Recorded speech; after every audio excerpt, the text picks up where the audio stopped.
Hi అండి, అందరికీ నమస్కారం. మేము మీ బేబీ తన్వి అండ్ మమ్మీ మోని. మేము సాటర్డే రోజు వెంకటేశ్వర స్వామి టెంపుల్కి వెళ్దామని చాలా రోజుల నుంచి అనుకుంటున్నాము, బట్ కుదరట్లేదు. సో ఈరోజు ఎట్లయినా వెళ్ళాలని చెప్పి ప్లాన్ చేసుకున్నాము. ఇక్కడ తన్విహ డ్రెస్ సెలెక్ట్ చేసుకోవడానికి వెళ్తుంది. తన్విహ ఏం డ్రెస్ వేసుకుంది, ఎలా రెడీ అయ్యి టెంపుల్కి వెళ్ళిందో ఈ వీడియోలో చూసేయండి. నువ్వేం డ్రెస్ వేసుకుంటావు ఇప్పుడు? వేసుకుంటావా? ఇది వేసుకుంటావా? నీ బ్లౌజ్ పడుతుందో లేదో చూద్దాం. పడుతుందిలే నాన్న, పద. ఏదే డ్రెస్ సెలెక్షన్ అయిపోయింది. తన్విహ ఈ డ్రెస్ కి అవుట్ గ్రో అవుతుంది. నెక్స్ట్ టైం వేసేసరికి ఇంకా పట్టదని చెప్పి ఈ డ్రెస్ అయితే సెలెక్ట్ చేసుకున్నాము. తన్విహ స్నానం అయితే అయిపోయింది పొద్దున్నే. ఇప్పుడు కొంచెం ఫేస్ వాష్ చేసి డ్రెస్ వేయాలి. ఈ లోపు ఎంత అలా చేస్తుందో చూడండి. ఇంత ముద్దు కూర్చొని పెట్టించుకుంటున్నాం అనుకుంటారా అందరూ? దానికి డ్రెస్ వేసి నేను రెడీ అవుతున్నాను. ఇంకా పింకా సరే పెడతా. పింక్ సెట్గా ఉన్నాను. తన్విహకి పిలకలు వేయాలంటే చాలా డైవర్ట్ చేయాలి దాన్ని. బ్యాంగిల్స్, హెయిర్ బ్యాండ్ అట్లాంటివన్నీ ఇచ్చాను. అవి చేతికి వేసుకుంటూ డైవర్ట్ అయింది. వద్దు.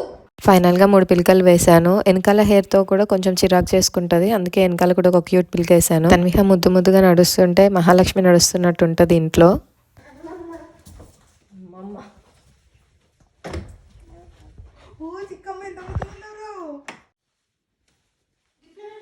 ఇంకా టెంపుల్కి స్టార్ట్ అయ్యాము. తనకి కార్ సీట్లో కూర్చోబెట్టి మిల్క్ బాటిల్ ఇచ్చాము.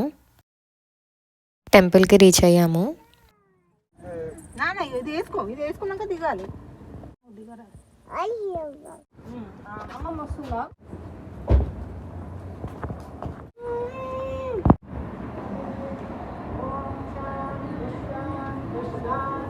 తన్విహ టెంపుల్లోకి ఎంటర్ అవ్వగానే దేవుని చూసి జేజా అని చెప్పి దండం పెట్టుకుంది.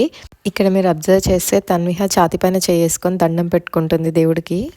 నేను ఇంట్లో దేవుడికి దండం పెట్టుకునేటప్పుడు ఎప్పుడైనా తన్విహ చేతిలో ఉంటే నాకు నమస్కరించుకోవడము 2 చేతులతో కుదరదు, కాబట్టి ఒక చేయి ఛాతి పైన పెట్టుకొని దేవుడికి దండం పెట్టుకుంటాను. సో అది అబ్జర్వ్ చేసి అది కూడా ఇంకా ఊరికే ఛాతి మీద చేసుకొని దండం పెట్టుకుంటుంది మధ్యలో. చాలా క్యూట్గా అనిపిస్తుంది అది అట్లా మమ్మల్ని చూసి నేర్చుకుంటుంటే.